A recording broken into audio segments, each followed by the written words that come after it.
Meta ने भारत की fintech crate में एक बड़ा सरमायाकारी मुआहिदा किया है, जिसके तहत कंपनी तकरीबन 8,550 करोड़ रुपए की सरमायाकारी करेगी।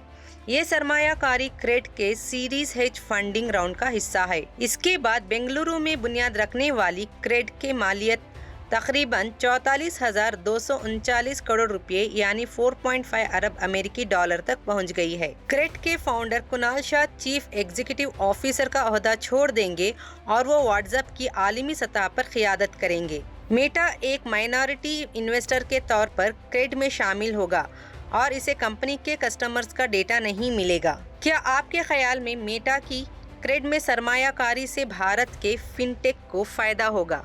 अपनी राय कमेंट्स में ज़रूर शेयर करें।